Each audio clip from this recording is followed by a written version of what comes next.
Calling the meeting to order at 6:06.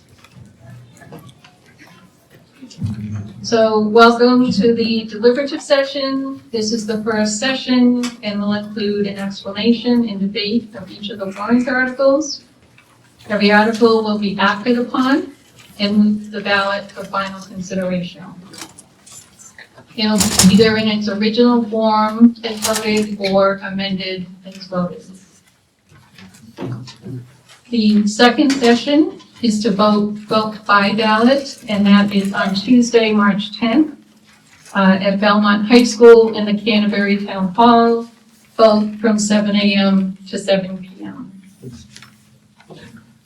So everyone should have the green deliberative book. If not, there are extras over on the side.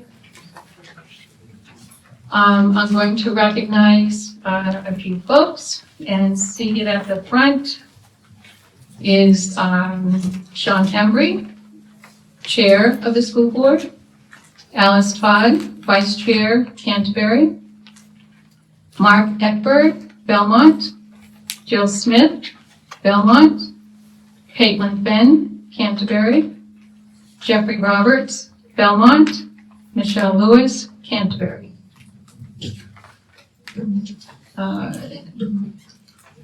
And also at the front, we have Superintendent Michael Terzi and Business Administrator Debbie Thompson. We have administrators that are here as well. I think most are seated in the back. Beverly Clinton, who is Director of Curriculum. Stephen Delzell, Director of Buildings and Grounds. Brandon Patterson, Director of Information Technology. Tanyelle Mitchell-Berry, Director of Student Services. Ben Hill, Principal of Belmont Elementary School. Kelly Antonarella, Associate Principal of Belmont Elementary School. Aaron Chuck, Principal of Canterbury Elementary School.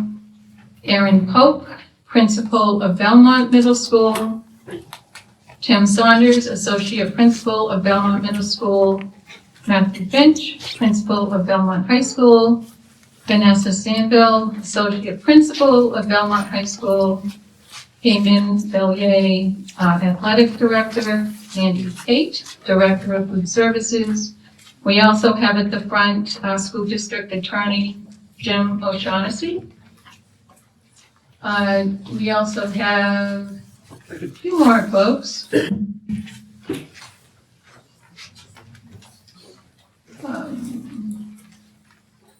Okay, and also at the front, we have the School District Clerk, Diane Clary, and School Board Secretary, Greta Olson. I also want to recognize and thank the supervisors of the checklist. For Canterbury, it's Brenda Murray, Denise Soika, and Pam Smarling. Sure. For Belmont, it's Brenda Paquette, Nikki Wheeler, and Donna Shepard. Okay, so I'm just going to list out the rules and then we can get started. As always, place your cell phones on vibrate or turn them off, please. We have exits on the side as you came in, and there's one in the back as well.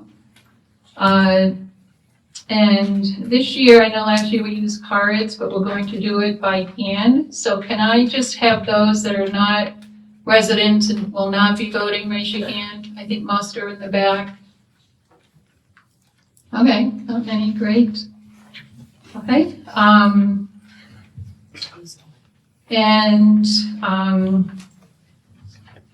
think there's a few people in the front. I know they just raise their hands as not voters, but we may need to get information from these folks, and so I will allow them to speak. Okay, so running the meeting, I'm going to announce the article based on how they're presented in the deliberative book. I'm going to ask for a motion and a second in order to bring it to the floor. Member of the school board is going to explain the article if needed, and then I'll accept debate and or an amendment. When making a motion or second, state your name, full name, and town. Any questions or discussion on an article will be directed to the moderator. I ask that you please provide the page and location of what you're referencing, just to make sure everyone is following. If you want to speak to an article, step up to the microphone. It's over here on the side. And again, state your name and town. If you can't get to the microphone, just raise your hand and we'll make sure there's one provided for you. No interruptions while someone is speaking. Any proposed amendments must be in writing and include your name and signature. There are forms to make it easy. It's over on the side by the microphone.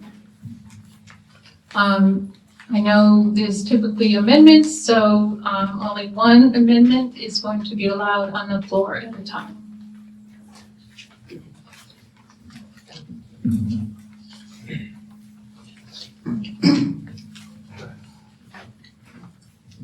Okay, I'm going to start walking through the articles. Article 1 is election of officers. So they are 3-year terms for the school board. We have 2 board members from Belmont and 1 board member from Canterbury. They are elected at large, so just want to make sure that Belmont votes for both. So they vote for Belmont and Canterbury, and then Canterbury as well is going to vote for both Canterbury and Belmont. Okay, is there a motion to bring it to the floor? I make a motion. Lisa over Belmont. Thank you. Is there a second? I'll second it, Tracy Claire Belmont. Good, thank you. Okay, any discussion? Okay, if none, then Article 1 is to the ballot in its original form. Can you tell us who signed up for the position? Oh, yes.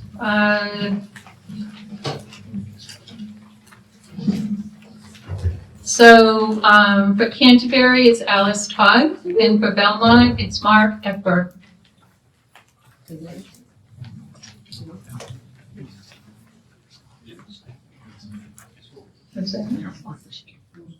Correct. Yes. Sure. Okay. So there is, if you look at the article, it says 3. Obviously, there's just 2 that are running. So what will happen is there'll either be a write-in. So if someone wants to run, there can be a write-in vote. If there aren't any write-ins, then what will happen is it'll be board appointed. So board members from Belmont will appoint the Belmont. Board members from Canterbury will appoint the Canterbury. And if that doesn't happen, if they can't appoint anyone, then it goes to the select.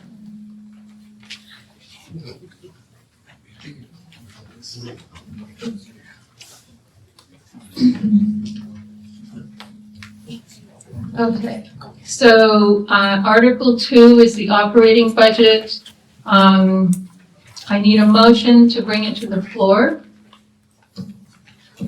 Make a motion, pay for here, Canterbury. Thank you. I'll second Randy Johnson, Canterbury. Thank you. Okay, I'm going to ask the school board member to speak to the article.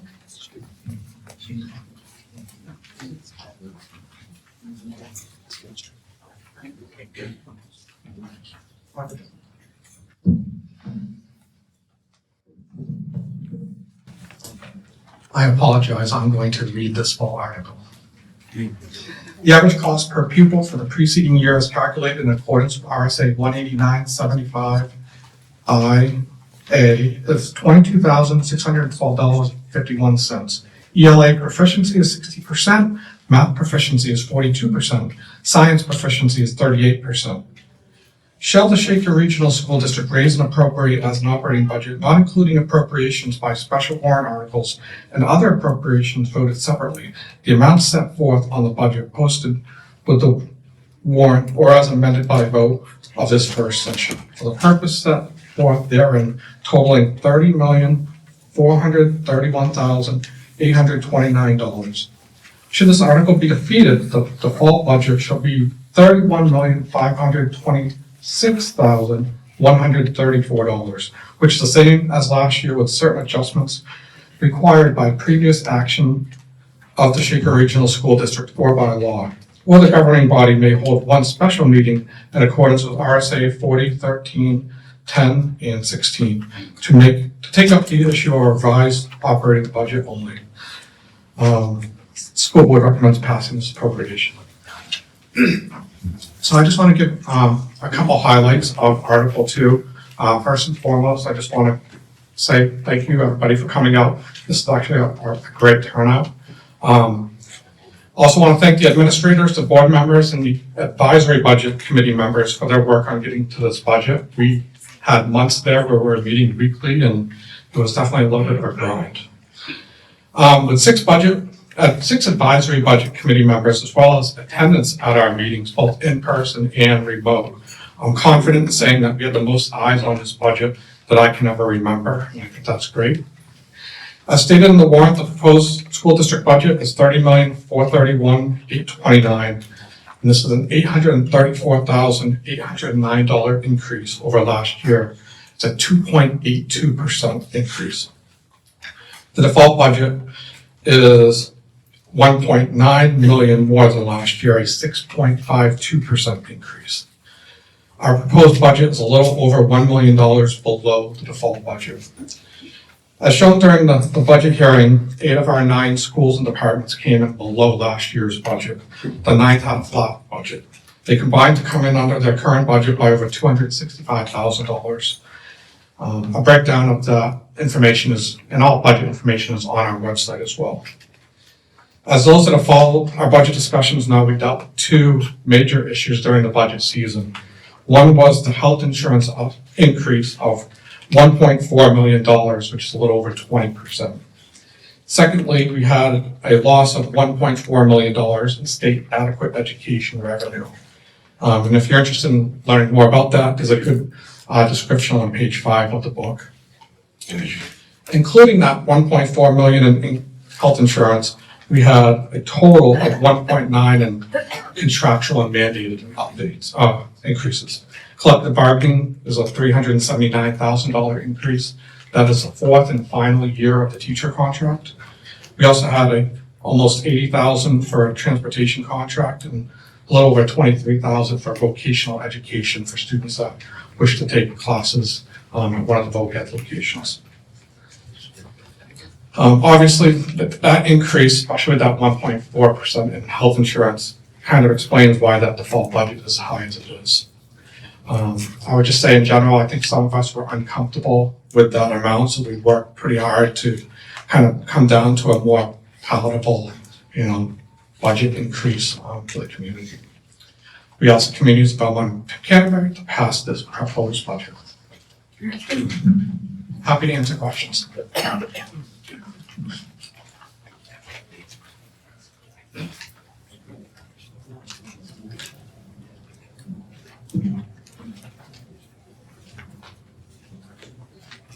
Okay, any discussion? Questions? And again, if you do, you can state your name and speak at the mic, please.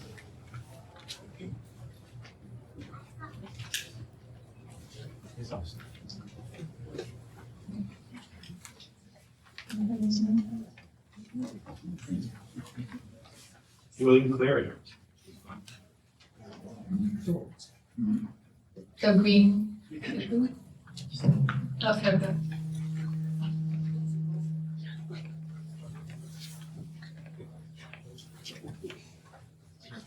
Hello, Yeah.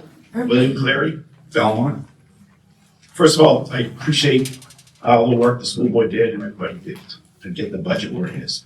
I appreciate it. Think about the taxpayers, appreciate it. And I went to almost every meeting there was in the hearings, and I missed that the athletic trainer was taken out. I like to add $30,000 to bring the athletic trainer back into the budget. So, Mr. Cleary, if you're I have it proposing an amendment, oh, okay. But So I my just, numbers were a little different. okay, I moved to amend Article 2, the Shaker Regional School District operating budget by adding $30,000 to fund the athletic trainer. This would increase the total operating budget from $30,431,829 to $30,461,829.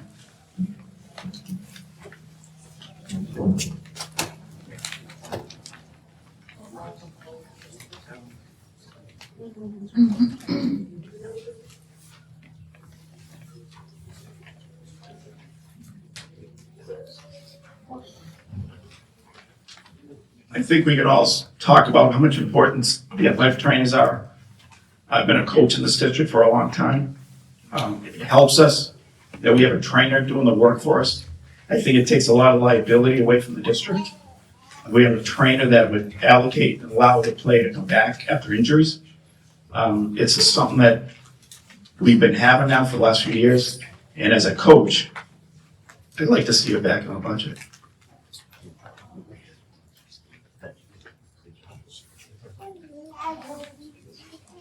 Want the writing?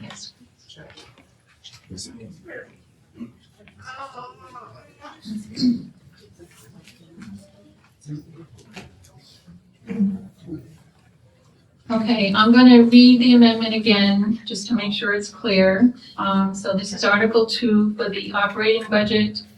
Move to amend Article 2 of the Shaker Regional School District operating budget by adding $30,000 to fund an athletic trainer position.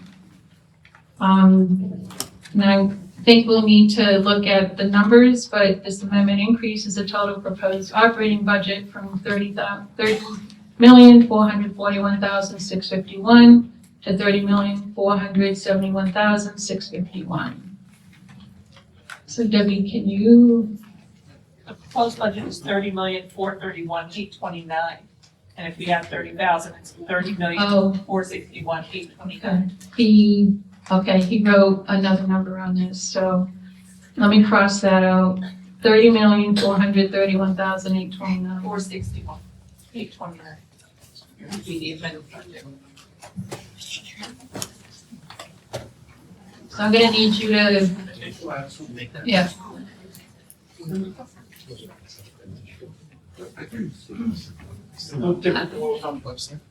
So what happened was after the public hearing, the board cut a little under $10,000 from the budget. So it would be $30,461,829 would be the proposed budget.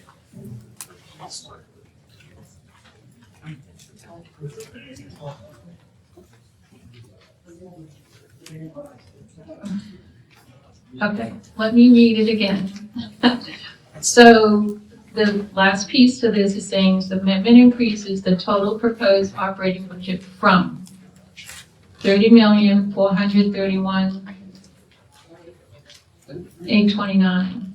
Okay, all right, and then it's increasing to $829. $30,461,829. Okay. Whoops.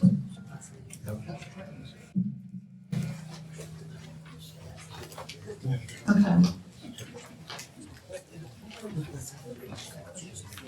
All right, so I need a motion to bring the amendment to the floor.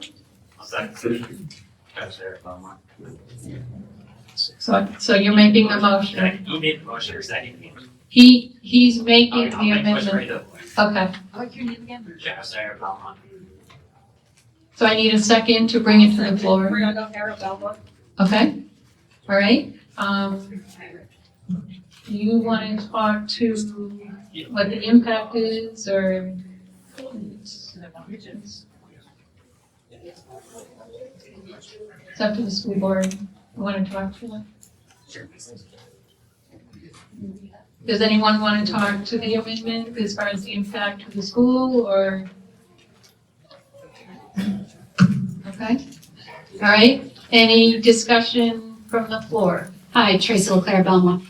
I am part of the advisory budget committee and I'm a little bit confused, honestly, because my understanding was that the athletic trainer was still in there at the original 30,000 and it was just not being moved to full-time at 60,000. I thought it was the increase in that position that was declined. That was just I didn't think the position was moved totally.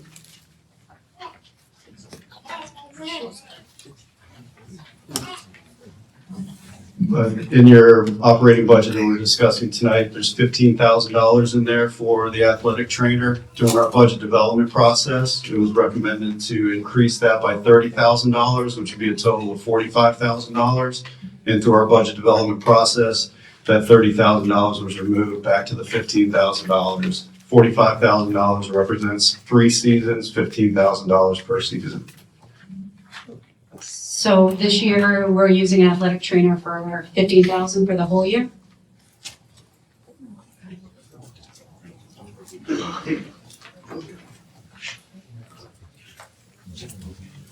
Okay, any other discussions?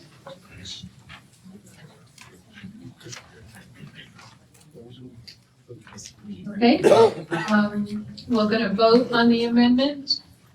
So, all those in favor, just raise your hand. Okay, all those opposed? Okay, the yeas have it.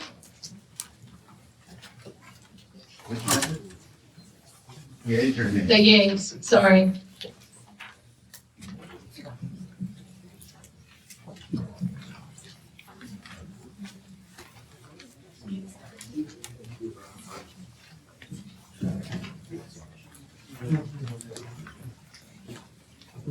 Okay, any further discussions on Article 2?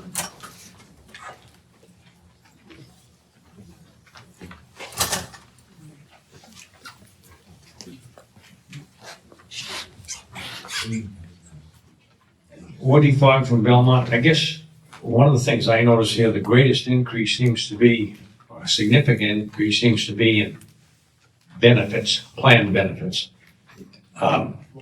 And plan changes, it's just due to plan changes. Can we hear a little bit about what the plan changes are, and why they cost so much?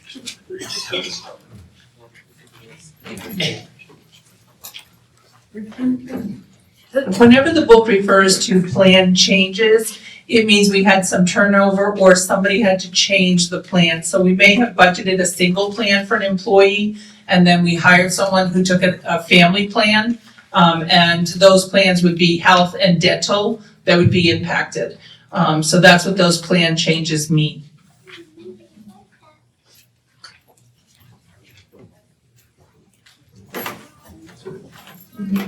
Any other questions?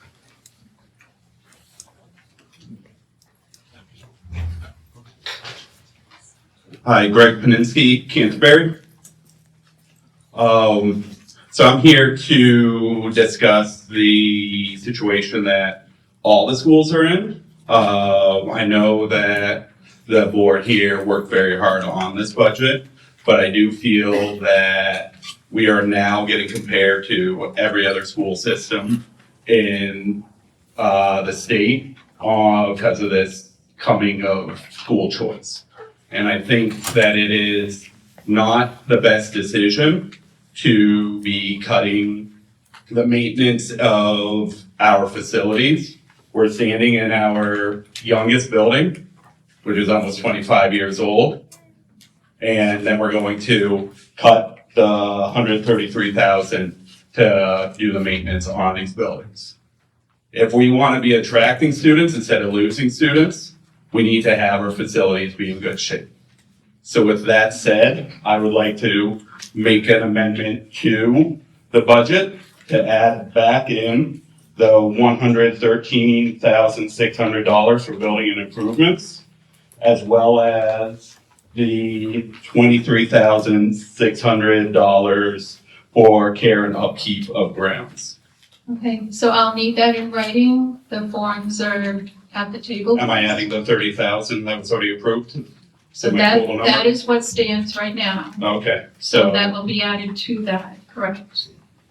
so the total will be $30,599,029.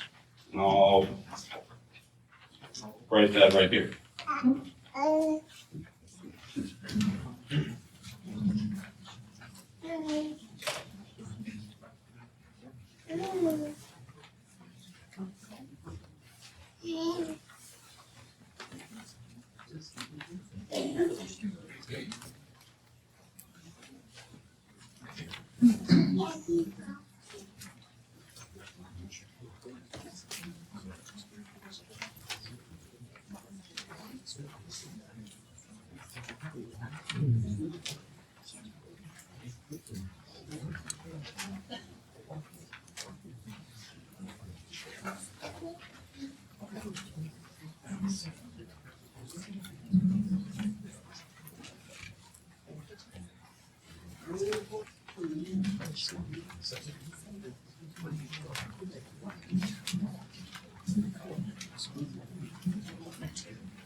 You want me to read it? I can read it.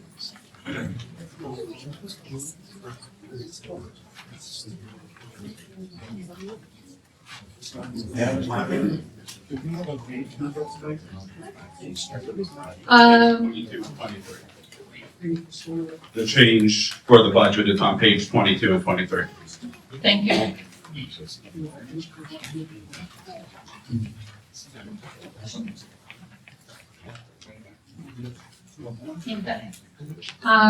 So the proposed amendment is to add back into the budget $113,600 for building improvements and $23,600 for grounds for a new total of $30,599,029. Right, so,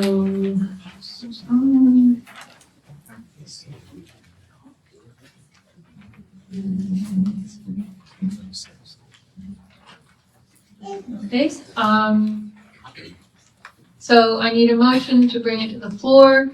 Second? I need a motion, first motion to bring it to the floor. He's proposing the amendment, but I need a motion to bring it to the floor in a second. Thank you. Jamila Canterbury. Okay, a second? Sandy Johnson Canterbury. Thank you. Okay, any discussion on the amendment? If I need to, I can read it again. Lisa Over, Belmont. I just have a question. If we vote to have this go in as a warrant amendment, and it passes, the budget passes, does it go to where he wants it to go? Or you have discretion if things are to move that money around, like, oh, we need money here, so we're gonna take it out of the building and maintenance or grounds to move it here? That's my question to you all, school board. I don't, just wanna make sure it's being used for the right thing if we decide.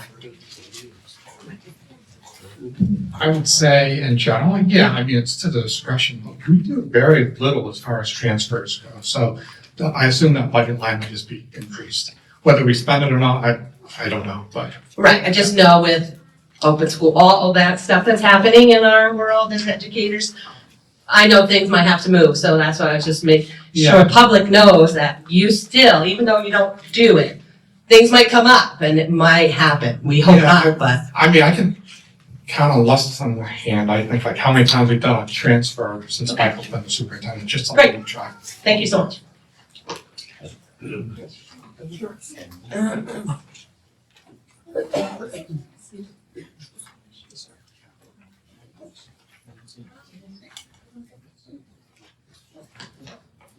Just one person's opinion on the amendment, but we did, so obviously any cuts are hard to the proposed budget, like we did not want to do any of these, but we tried to get to a little bit lower number. I would highlight the Article 3, which is coming up, the Facilities and Grounds Expendable Trust. We increased that, I think typically we've done like $100,000 there. We did increase that to $250,000. Those are funds that if there's money left at the end of the year, those articles get filled, the ones that are coming up afterwards. We increased that amount in hopes that if we did have extra money in the budget, we would fill that expendable trust first and help to lessen the pain of losing that budget number. So I think I'm almost positive that's why we updated that number, made it a little bit higher, was let's take it out of the operating budget. If we have money left over at the end of the year, we can utilize it by putting this into the trust. That trust has been very important for us. We just paid the high school with it. And we utilize that trust pretty heavily. So.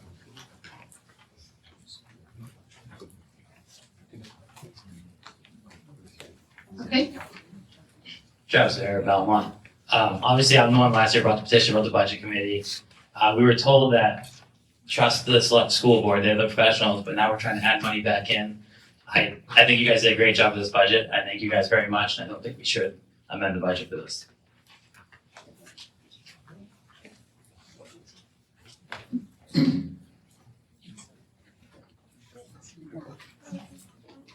Ron Mitchell, Belmont. I built most of these schools and they're in good shape. And I also worked on the ground school when I retired.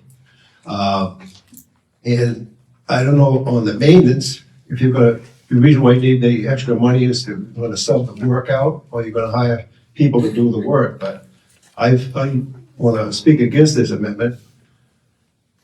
The 30 million is a lot of money, and I should think that you'd be able to find enough money in that budget to take care of the maintenance problems. Thank you.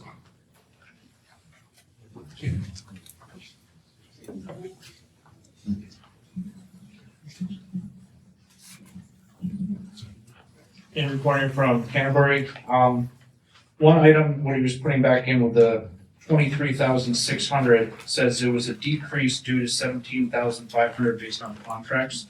Are those expired contracts, reduction in services, or I don't know why we put 23,000 back in if 17,500 was based on a contract. And I just wanted clarification on that, so we don't put money in that we don't have to.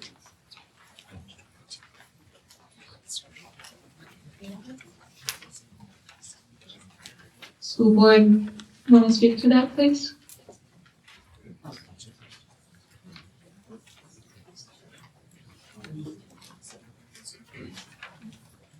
If anything, it would be 23,600 minus the 17,500 if you wanted to put that amount back in. I don't know what the 17,500 was.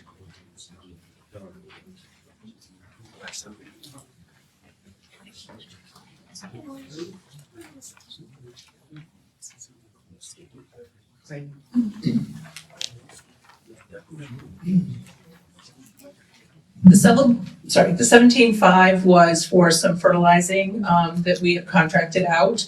But we have now been doing more in-house with that because we've contracted out other services for maintaining the Belmont Elementary and the Canterbury lines along. So we saved money there, so we don't have to do the fertilizing as much.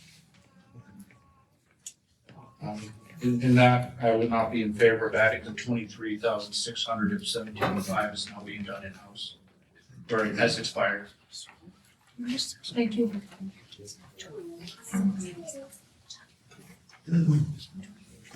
Any further discussion, comments? Does that change his amendment there? No, he was just speaking to it.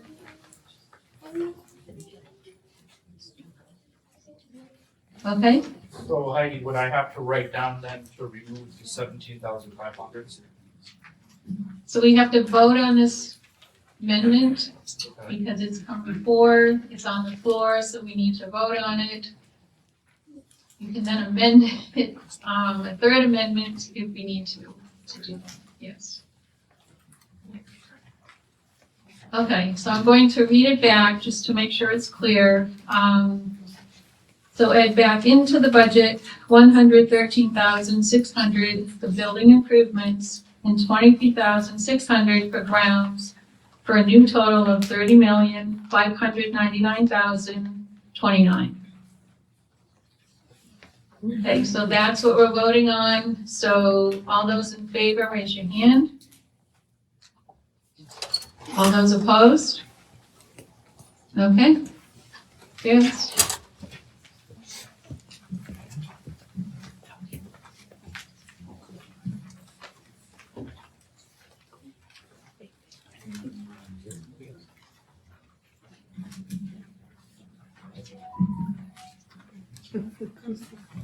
Okay, any further discussions? Comments?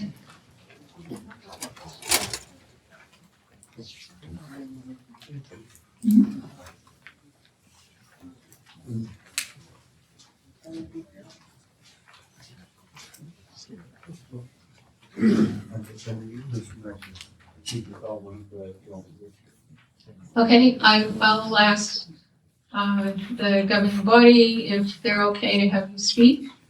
So is anyone opposed to allowing David McDonald to speak? Okay. Thank you, and again, as everybody has said, thank you so much for all your work on the budget. And I'm familiar, it's a difficult task in making decisions, can take a long time, they're hard decisions to make, I understand that. So my name is Dave McDonald, I teach STEM stuff and math at Belmont High School. I've been here for 13 years, and I've been teaching math for 40 plus years. And so I'm addressing on page 3, under what positions have been eliminated, the last line, where it says,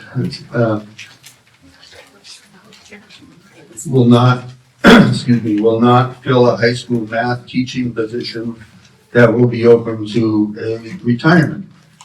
The teacher who is retiring has been here a whole lot longer than I have, and is, has a substantial impact on the budget.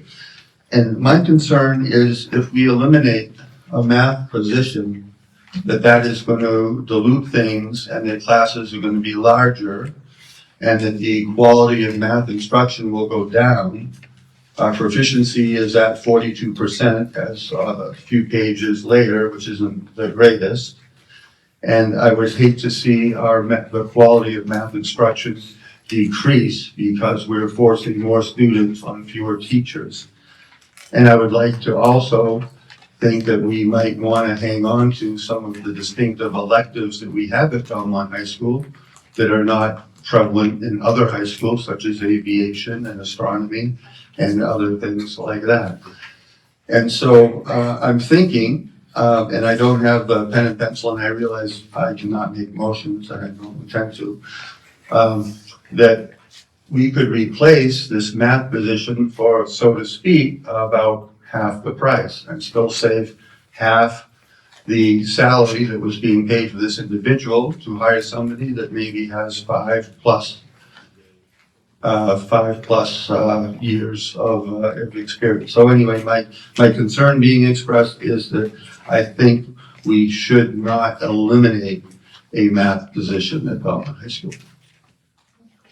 Thank you. Okay, thank you.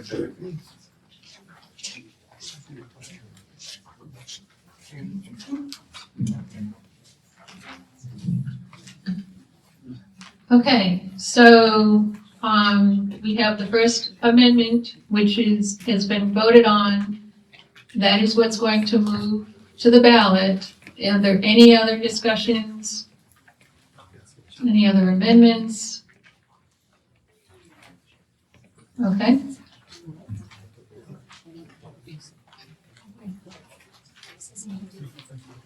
Okay, so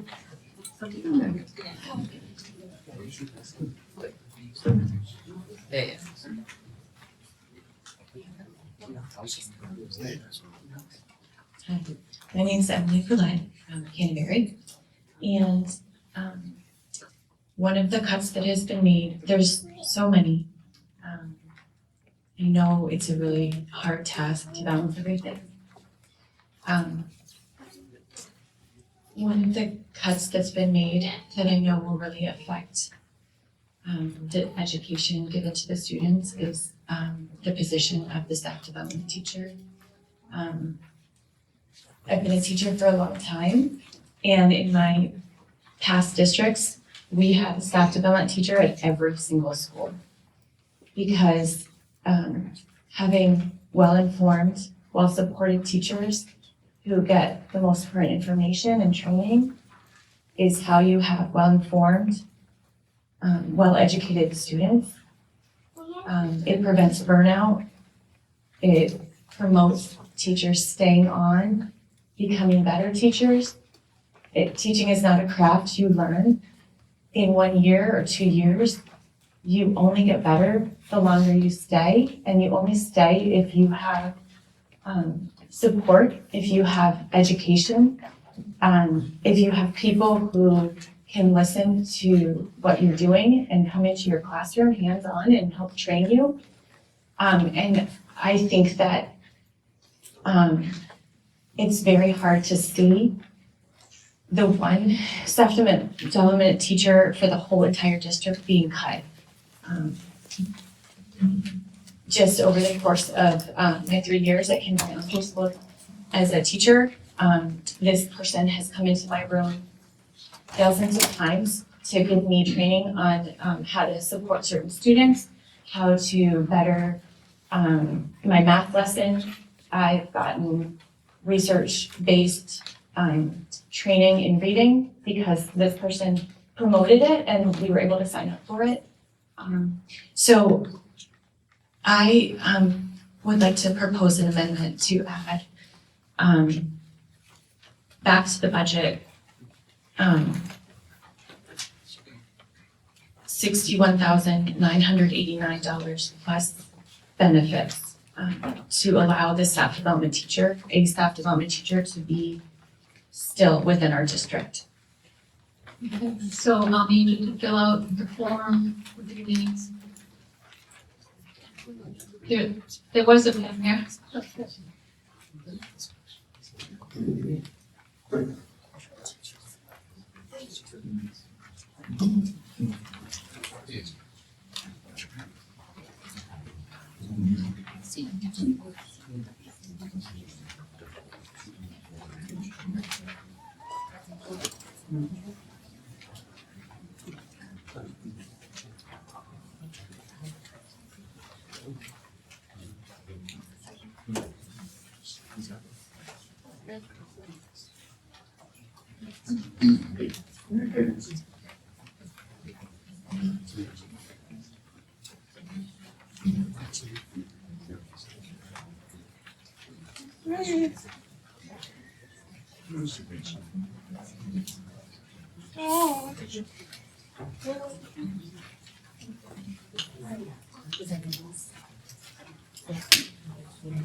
Okay, so, we have this amendment on this amendment. I'm gonna read it, and then I need a motion to bring it to the floor in a second, and then we'll vote on it or have discussion. So just to clarify, let me read through it. So add 61,989 plus benefits. So the benefits are 84,400. Oh, so that's the total. I was gonna say. Okay.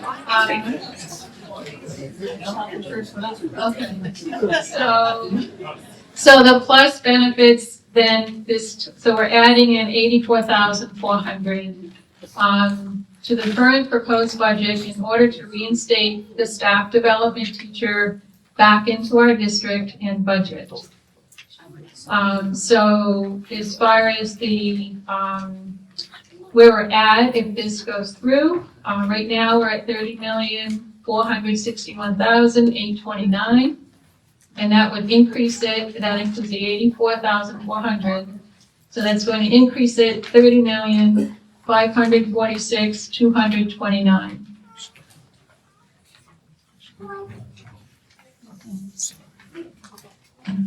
Okay, so I need a motion to bring it to the floor. Brady Johnson, Canterbury, New Hampshire. Okay, a second? Second, Jennifer Jackson Barrow, Canterbury, New Hampshire. Okay. Okay, any discussion? Okay, so we're going to take a vote on it. All those in favor, raise your hand. All those opposed? That's pretty close. Okay, I think we're going to need a count. Yeah, it's just too close to call.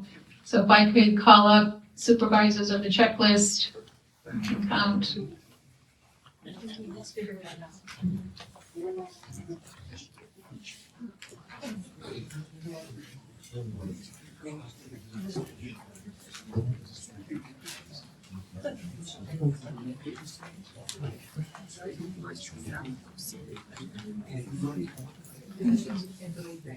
Yeah.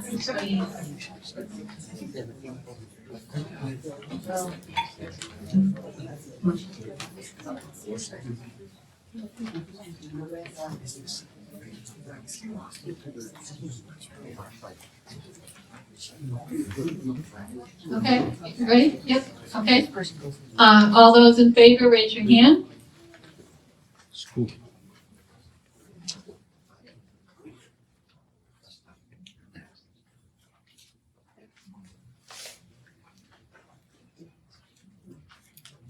Pam, you getting up there? No, I just did this. All right, who's doing the head table? Oh, the head table. I'll do the head table. Okay.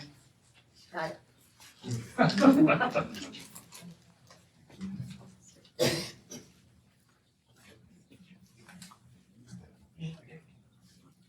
I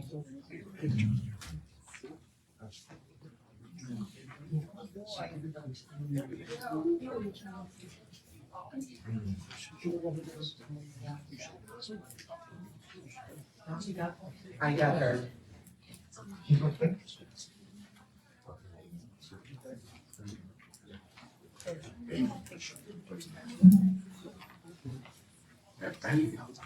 Are we good? Okay, all those opposed, raise your hand.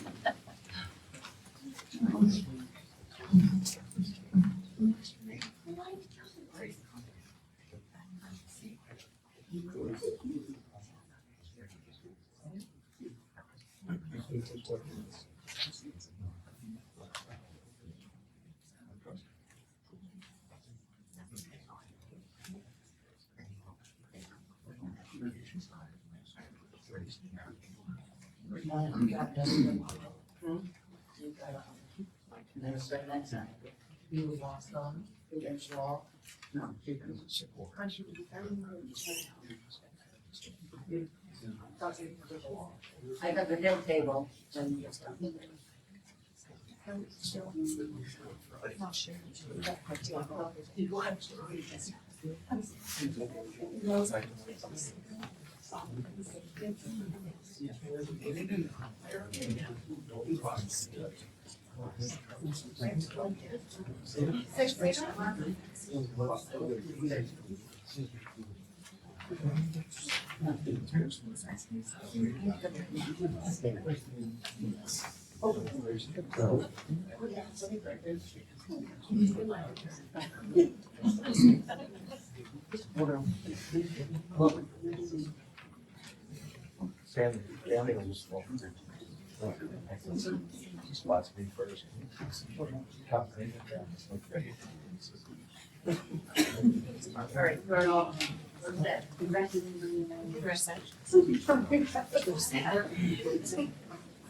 Okay, it fails.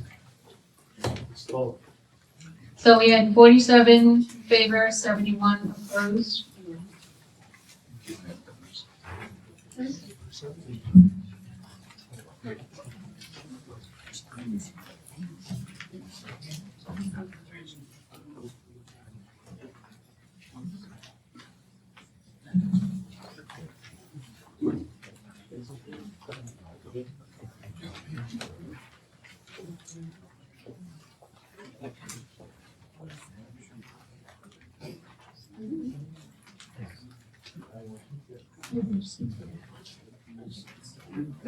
Hi, I'm Dana Tucker, Belmont. I propose an amendment for $85,000 to replace the math teacher in high school that's leaving. That would cover salary and benefits.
So the 39,546,829. 546,829. So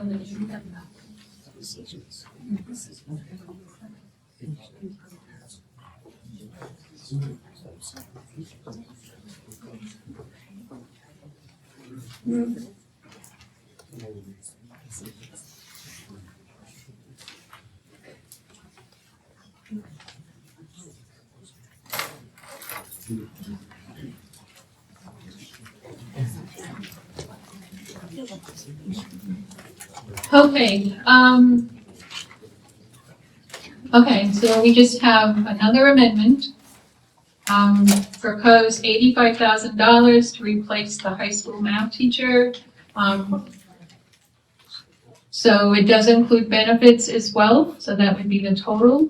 We are now looking at a budget total of $30,546,829.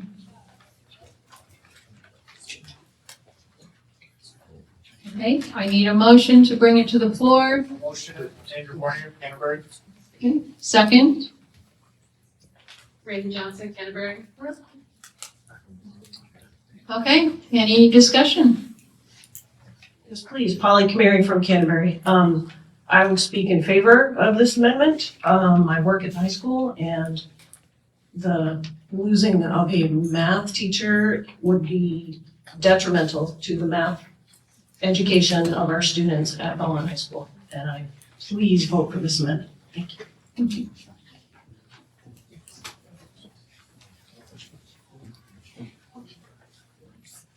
Could the school board give us some direction on why they cut this position? So we could get some clarity on it? Thank you. So I want to start by saying that none of these cuts were something we took into account lightly. As you can see, they were really tough decisions, and if you followed any of the promotion pieces that were out there about the budget meetings, it was very difficult decisions.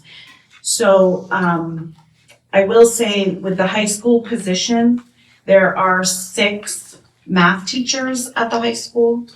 And when we looked at enrollment in those classes, it seemed pretty clear to us.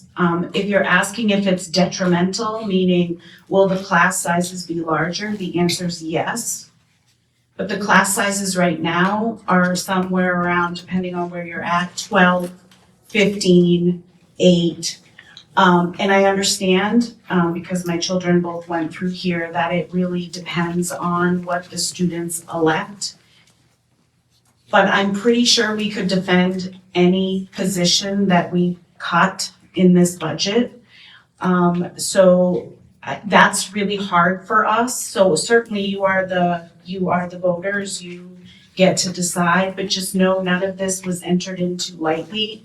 And again, we looked at the numbers. We looked at no other department at the high school, because I'm looking at the staffing, no other department at the high school has 6 teachers in them.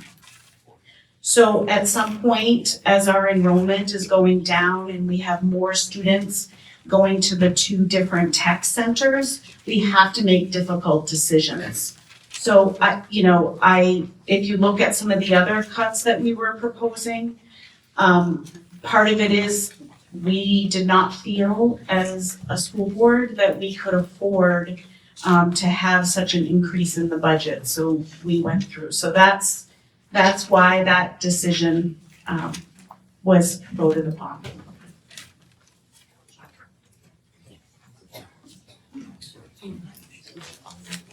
Josh Sahara, Belmont. I actually have a question for the chairman. I have a question for the chairman real quick. Would the school board make any cuts you think would harm the proficiency of our students? Yeah. Would the school board make any cuts that you felt would harm the proficiency of students? So would you make this cut if you think it was gonna hurt the proficiency of our students? No. Thank you.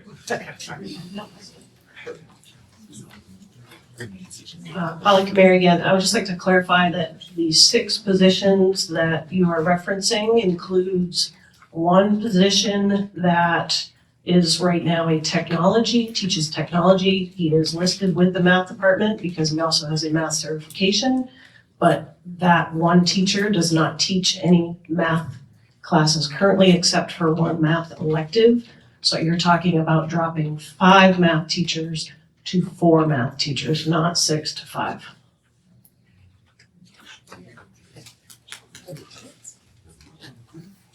My name is Jennifer Taylor. I'm a resident of Canterbury.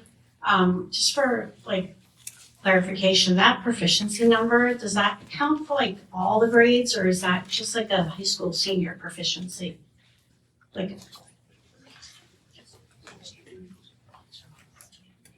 One that's on the, Yeah. Is that measuring all students across the school district, or is that like a high school math proficiency number? Question was in general, it seems like, so wasn't specific to the high school. Right. So, Okay. I'm not really sure. I think she's asking the number in the book. So in the warrant article, that 42% proficiency, that is falling difficulty, right? Okay, yeah, so that's all great. So I think, I just want to speak to everybody in the audience. I think we need to adapt and flex gracefully as our student body grows. And we need to adapt and flex gracefully as our student body shrinks. And I think this is really a good way without outright laying off staff by absorbing the retirement to flex gracefully. And as our student body, grows again, we can grow again, and that's gonna be an exciting time. I'm looking forward to that, but right now we need to shrink gracefully, and I'm in favor of not replacing this person.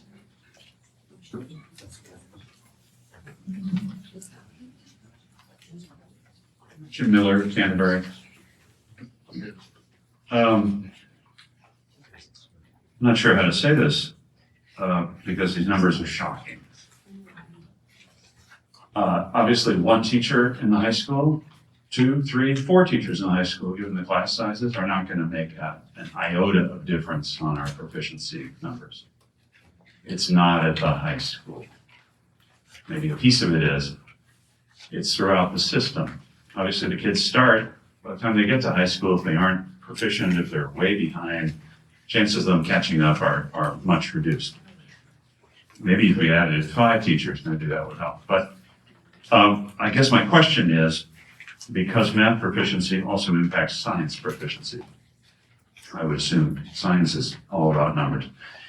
Are there plans, given that you have flexibility in terms of teacher assignments, curriculum development, course allocations among the schools leading up to high school, certainly, are there plans to radically change our approach to math education in order to bring these numbers up? Is this not seen as a crisis by the board? Are there some plans that aren't public yet that we're going to change things in this upcoming school year?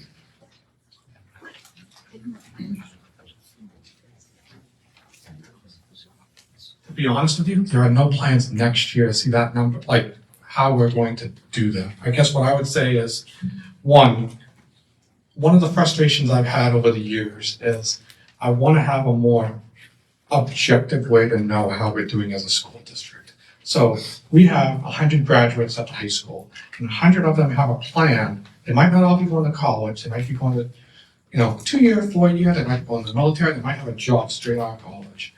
And, I talked to Michael, and Michael says, this year, every one of our graduates have a plan.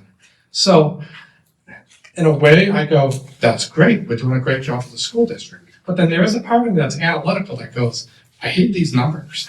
Now, I look at the other school districts in the state, and all school districts are doing what I would call poorly. Sometimes, some are below us, some are above us. I want to be able to say, to our leadership, our administrators, we need to get these numbers up. I want to have them at this number. But then I'm also told that, standardized testing is not the best way of telling how we're doing as a district. So I go both ways. I'll be honest with you. I go both ways. Sometimes I'm okay with the numbers, and sometimes I'm like, you can't keep these numbers where they are. It's really hard as a district because I think we don't necessarily feel that the standardized testing is the best way to show how we're doing. That terminology in the warrant, in my opinion, was an effort to start some fighting in the towns. And I think that's why it was put in there, to show concern about, hey, everybody's school district is doing, less than 80%. So why are you asking for more money? That's just my own personal opinion, but I feel like that's part of the reason why that's in the board. To get back to your original question, we did start a new math program, I believe, at the elementary school level. I don't know if it's the middle school level. So we are trying to make some changes in our programming. Can I guarantee it's going to have an impact next year when we see the test scores? I can't guarantee that. But at least something's happened. Yeah. Thank you.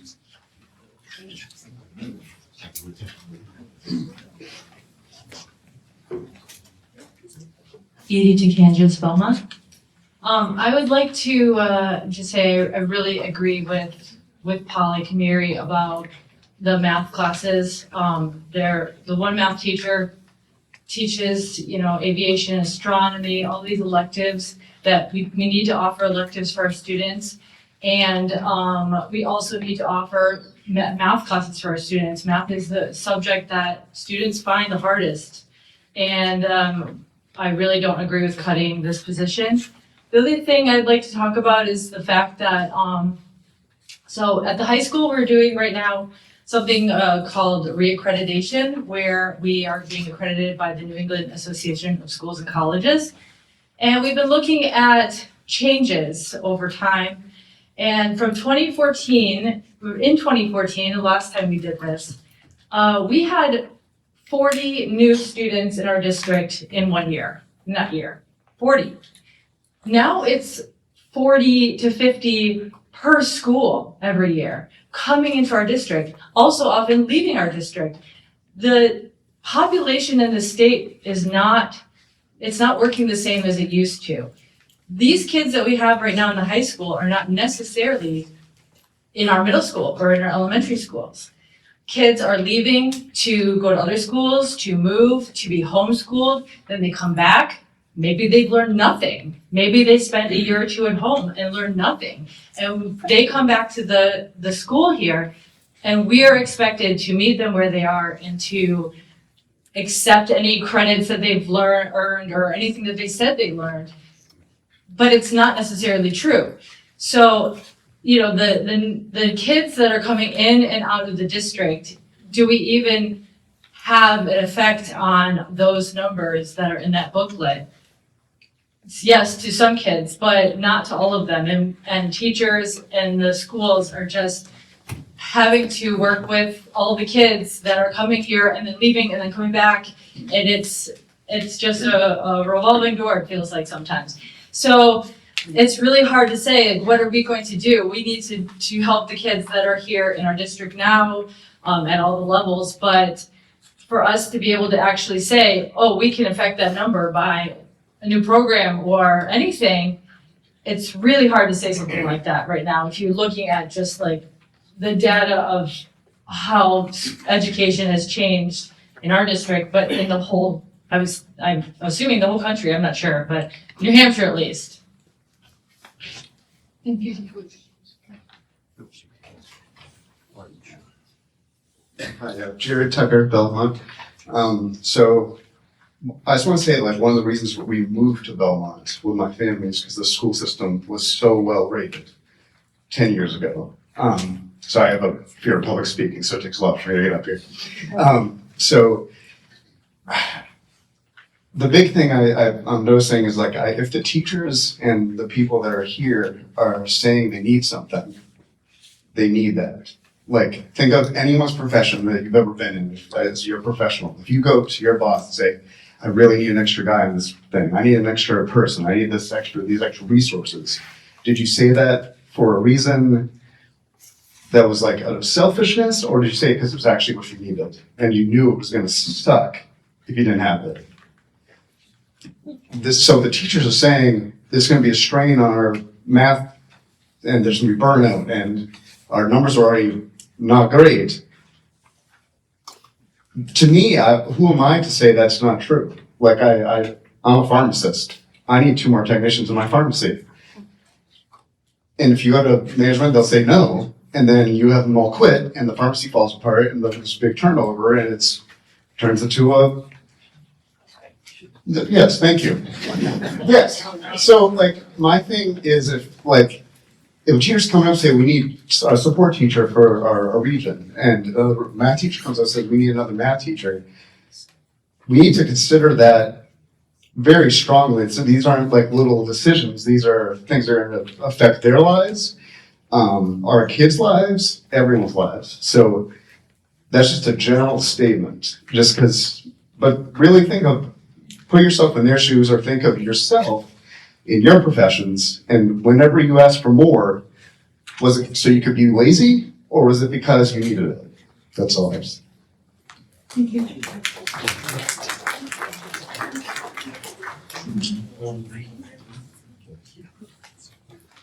Tracy Leclerc, Belmont. Last year I stood here and was in support of a budget committee, which failed, which is fine. So this year I volunteered my time to be on the budget advisory committee because I heard what you people were saying, and you said, hey, they're professionals. They should be the people that you listen to for what they need. Well, they're telling us what they need, and I don't always like to agree with Travis O'Hara, but I will go on record as agreeing with him, as they're telling us that they feel at this time this is the appropriate step. So I'm not in favor of this amendment.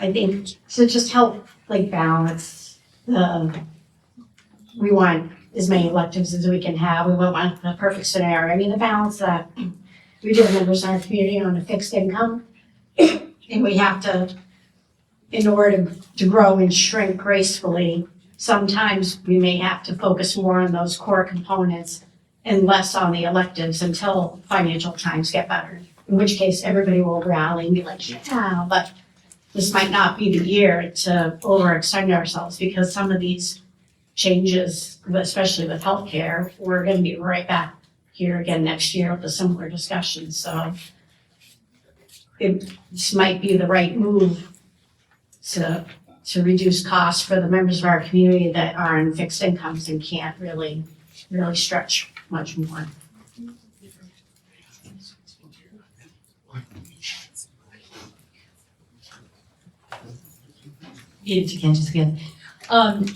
I understand the need to keep the budget down, but I also, we just went, our oldest daughter just graduated in college this year, and I think a lot about the opportunities that she had here and how that helped her to get into college, and how much we are competing with every town, with every state.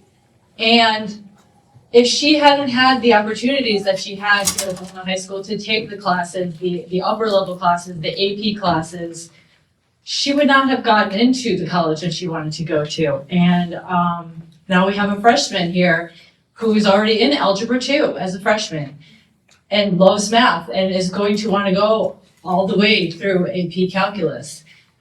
And what happens if those classes aren't offered? What happens to those kids? Like, we talk about, our proficiency in math, but we also need to think about the kids who need these opportunities to go on with their life and do other things outside of after high school.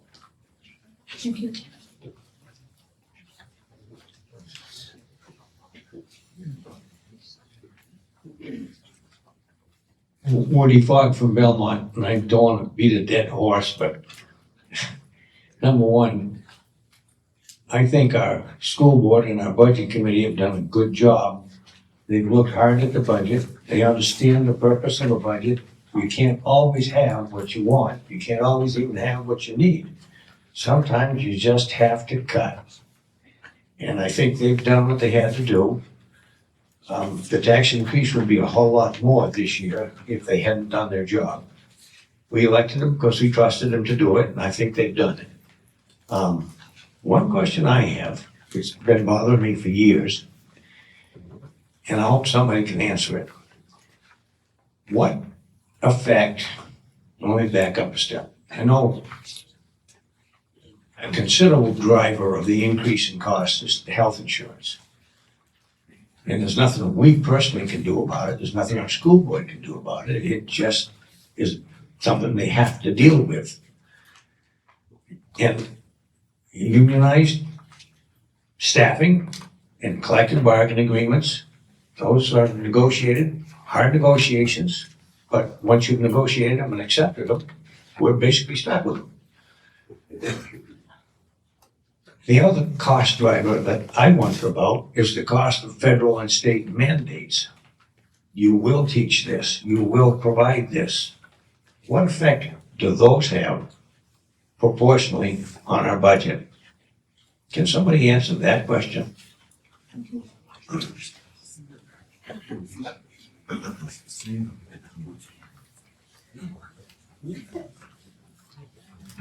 Mr. Fogg, I would love to be able to answer that question for you, but I can't.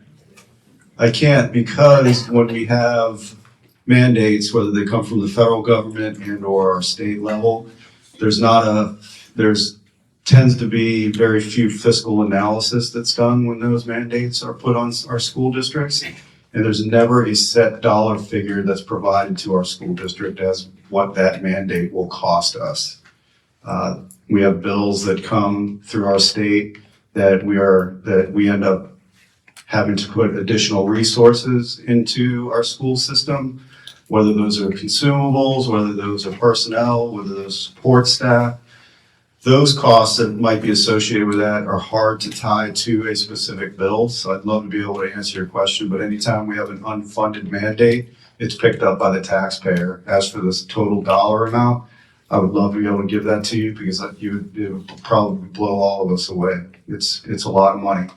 And on top of that, the amount of reduction in state aid that we receive, as we said, we went into it already this budget season with $1.4 million of a decrease in state aid.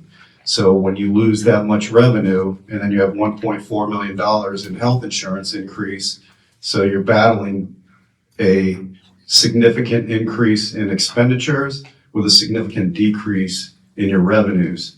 And that's our challenge. And I don't anticipate that that's going to get any better. So I'd love to be able to answer your question specifically, but I'm offering you my opinion.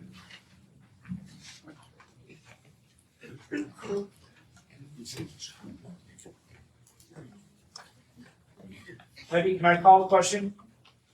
Okay, we have someone that's approaching, so I would say yes.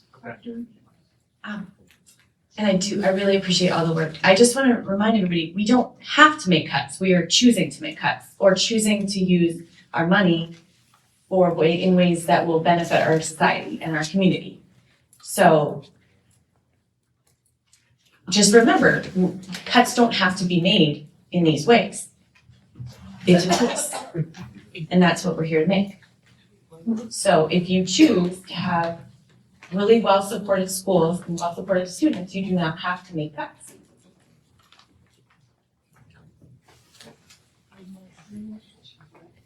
Okay, you heard a motion on the floor? Can I call the question? Can I make a motion to vote? Call the question. You call the question. Yep, okay. Call the question meeting. We can vote on the amendment. All those in favor say aye. Calling it or? Wait. What?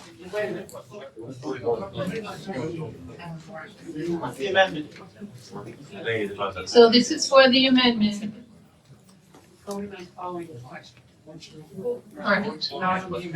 That's correct, yes. Yes. Okay, all those in favor to call the question. Call the question.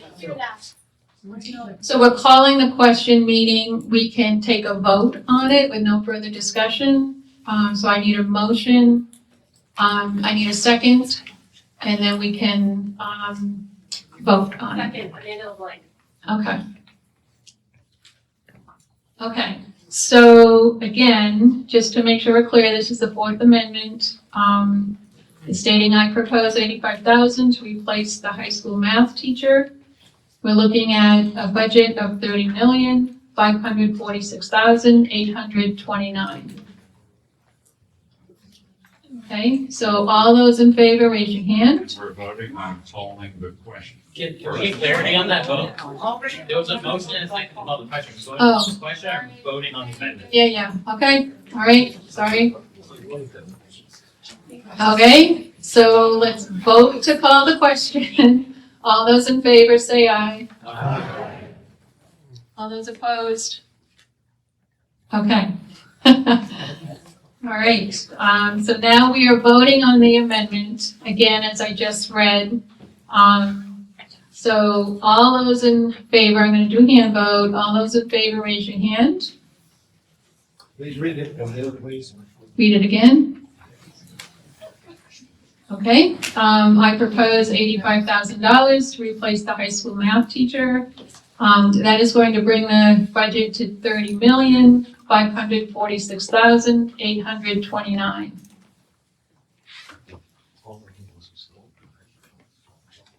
Okay, so let's take a vote. All those in favor, raise your hand. Okay, all those opposed? Okay, all those in favor have it. Thank you.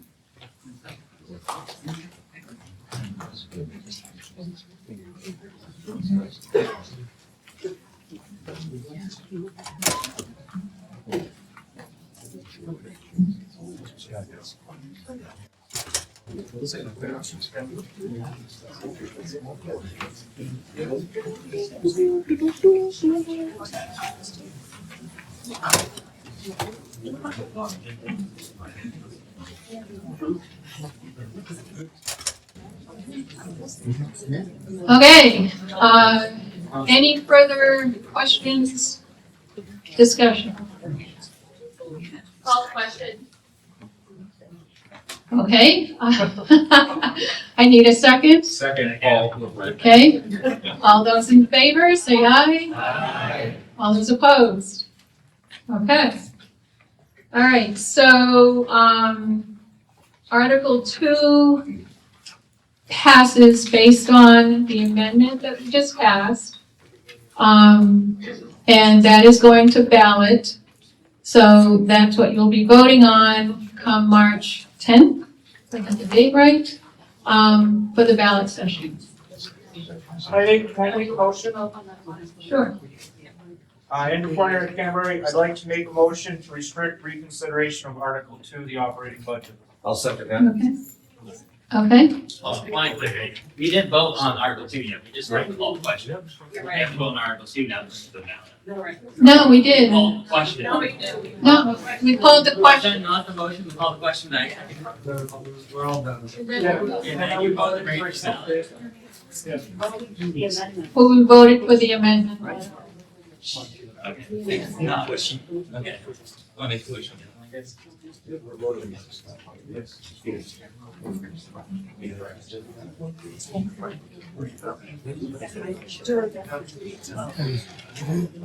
Okay, so, Do I have to repeat it? Can we vote on that?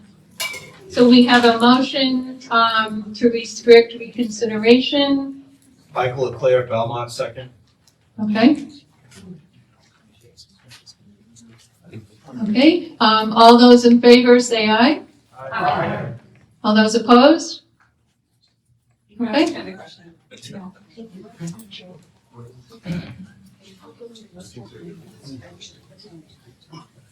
All right, we're on Article 3. So Article 3 is addition to school facilities and grounds expendable trust fund, and I'll have a school board member speak to it.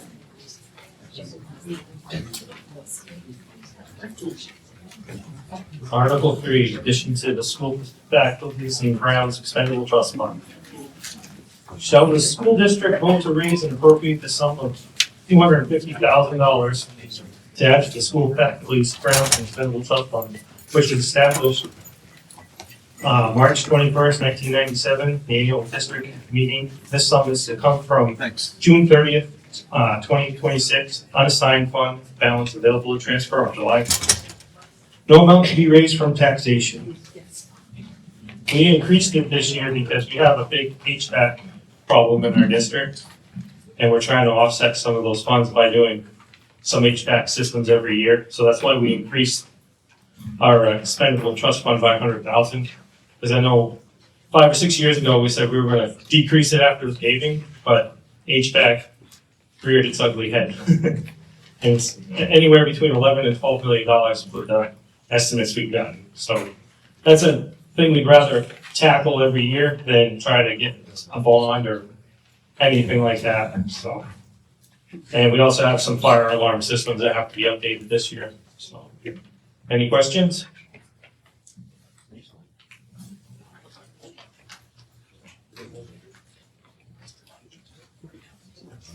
Okay, any, yes. Ron Mitchell, Belmont. I brought it to your attention before about you repaved the parking lot out here, but the access road coming in, you're gonna be able to get that paved this year.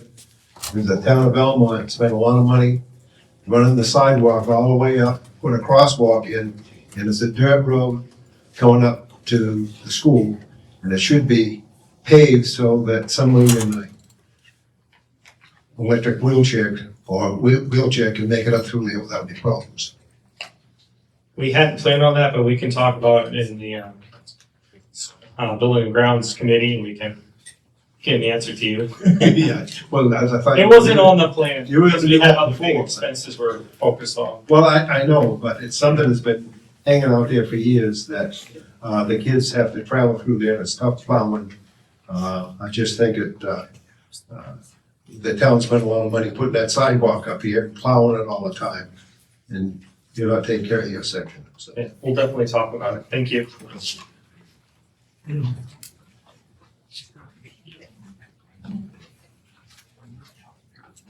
Okay, any other discussion on Article 3?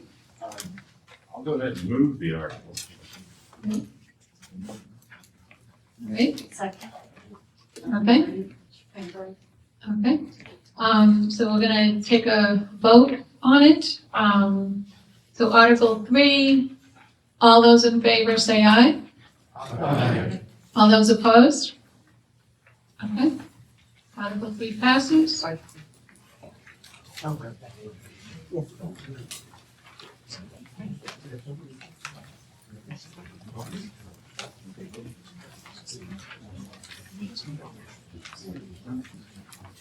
Okay, Article 4, addition to special education expendable trust fund.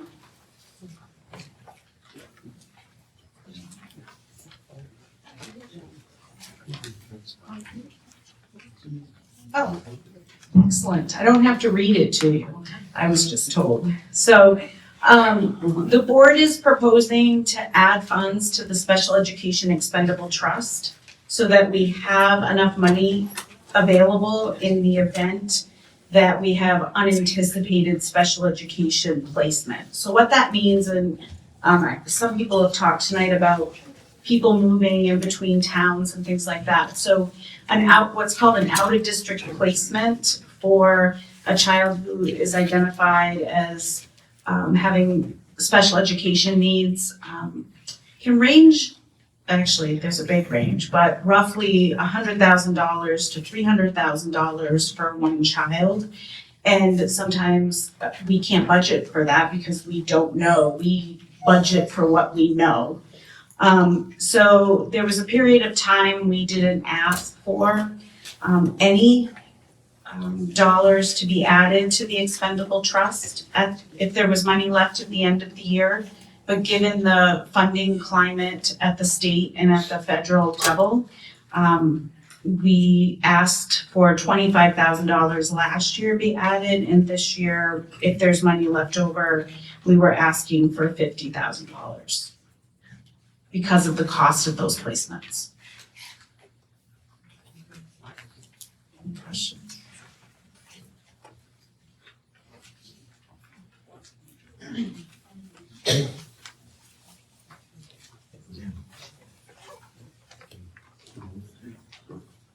You need a motion. You need a motion move it to discussion. To consider the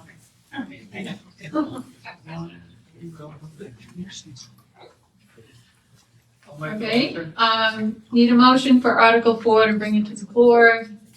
Second. Can you state your name again, the first?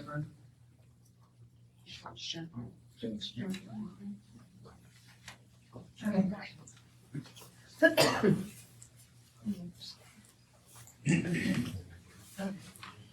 My name is Sharon Champion, I'm from Hadbella. So my question about this fund is, I noticed in the budget that there was an $87,648 decrease in special education funding. And some of that was due to removing a teacher and paraprofessionals. So if you have a student that comes in that needs any of that staff that you have reduced, does this fund cover that if you need to hire someone to fill those? So with trust funds, and correct me, but if we can cover it in our operating budget, that's where we have to look to first. Right, but if you can't. So these would be catastrophic costs. So yes, I mean, if we couldn't pay for it, we can utilize those funds. Okay. And this is just a personal comment from me. So I go through and I'm looking at where all the decreases are, and they seem to be in some staffing in some things, areas that people feel that are detrimental to student population. So I want to share with you guys something that I heard last year when I walked out of deliberative session, simply because it stuck in my head the whole year long. As I was walking out the door, there was a couple that was walking out right behind me that said over $500,000 for a parking lot here. This parking lot is better shaped than 50% of the roads in Canterbury. And that has just been sitting in my head all year, so I wanted to share that.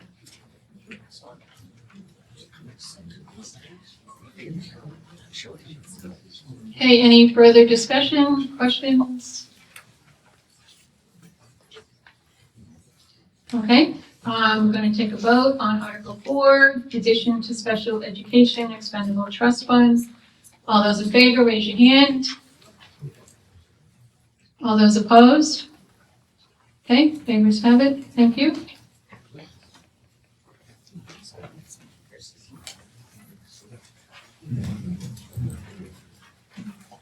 Okay, moving on to Article 5, addition to school technology and expendable trust fund.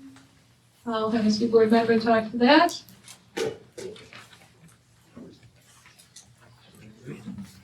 Good evening. The board is proposing adding $20,000 to the Technology Expendable Trust Fund to have funds available for technology-related projects outlined in the capital improvement plan. This trust fund aids the district in its ability to budget proactively for evolving educational technology and helps prevent any budget gaps for any potential unforeseen technology expenses to reduce reliance on other emergency funding in the event it's needed. Any questions?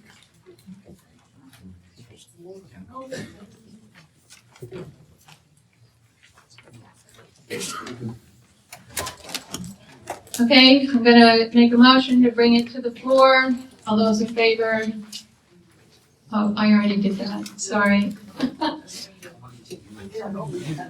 Online, it's been with this. Online, it's. I'd like to move Article 5. That's what I was just doing. So I need a motion to bring it to the floor. Motion. Need a second, Second. okay? Any further discussions? Okay. Addition to school technology expendable trust fund, again, just raise your hand, all in favor? All those opposed? Okay, the ayes have it.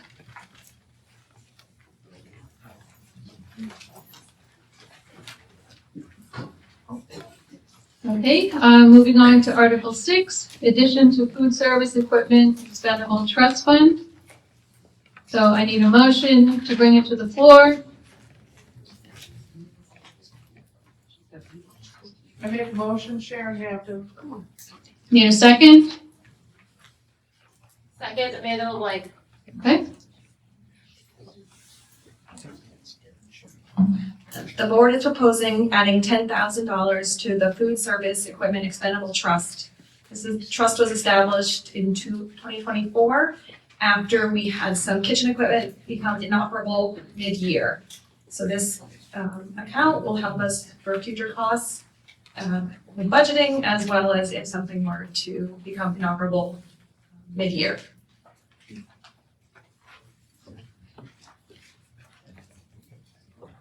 Okay, any discussions? Okay, I'll take a vote. All those in favor, raise your hand. All those opposed? Okay.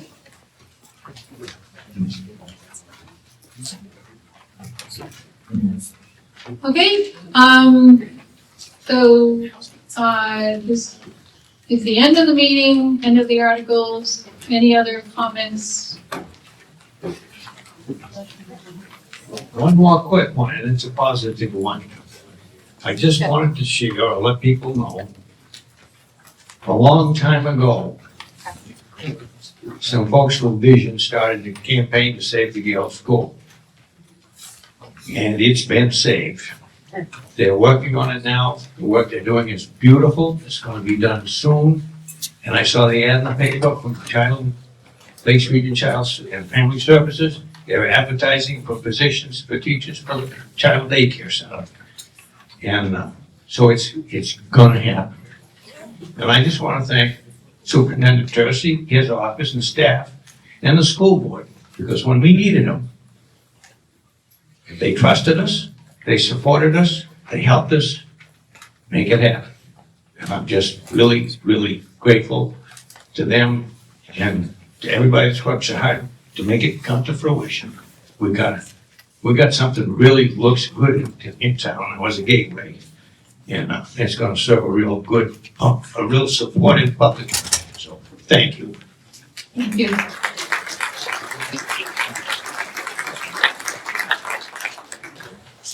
I also have a question for the board, and probably more to Mr. Tercey. On January 31st in the Concord Monitor, there was an article that said, "Are you confused by open enrollment? Here's what's happening in New Hampshire." We just spoke on Article 4 with special education, expendable funds, crisis is coming into the district, the movement back and forth that is so unpredictable at this point. It's crazy. And so with that said, it said, is your school district adopting open enrollment? And it gave a chart of what districts in the localized area adopted policies regarding open enrollment. And Shaker Regional School District, Belmont and Canterbury, and also Deerfield were the ones that were not adopting any form of policy regarding what is apt to cost this district and many others in the state an awful lot of money. So to help manage what is starting to happen, I'd like some clarification. I think everybody in this room also deserves that, especially when the paper, and we all know what newspapers are, they can take things very much out of context. But I think in fairness, moving forward, we are headed for some huge impacts if we're not extremely proactive. Good question. I'm gonna ask Michael to assist it. I run into problems, but we've had this discussion, Michael and I, and we talked about it a little with the board. I think the biggest, so I'm very much concerned about it, but not necessarily because I have a view on whether it's good or bad. My concern is more about, we don't even know what the ground rules are. So I don't know how we can necessarily bring something, so you have to bring something to the voters basically, which is like now. We had to have done it before the public hearing. And we didn't necessarily know, how does this impact us? And so there's legislation right now to basically mandate it. So why would we have a policy if the state's just gonna overrule whatever we come up with? So I get the concern, but I just feel like there are so many questions that we still don't have answers to. How does this impact kids that wanna, leave Belmont and go to a nearby town to play football? Can they come back in the winter and play basketball here? Like, none of that stuff has really been decided yet. So I don't know how we can propose something to the voters without knowing what some of the ground rules are. Please add to it.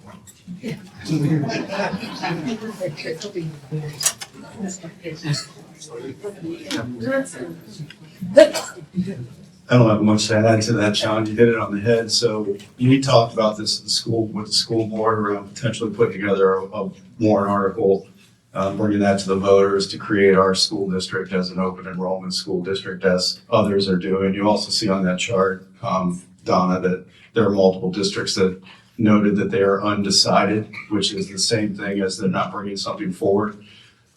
So we talked about the fact that it is so, it can change so rapidly based on, there are multiple bills being discussed with the legislators around open enrollment. And we did not feel, when we talked about this as a school board, and I also didn't recommend bringing something forward because of the fact that we would bring confusion to this school district in the sense of we're trying to answer questions that we can't answer around open enrollment and the guidelines around that. And then next week, we could potentially be seeing a mandate from the state. So to put something on a ballot when there's already bills rolling along that potentially are gonna mandate open enrollment, then we're backpedaling. And at this point, that's gonna take precedence of what happens at the state level around open enrollment. And I feel that putting something forward to the voters to cause confusion and then have to backpedal is not a great way to govern a school district. Another unfunded mandate.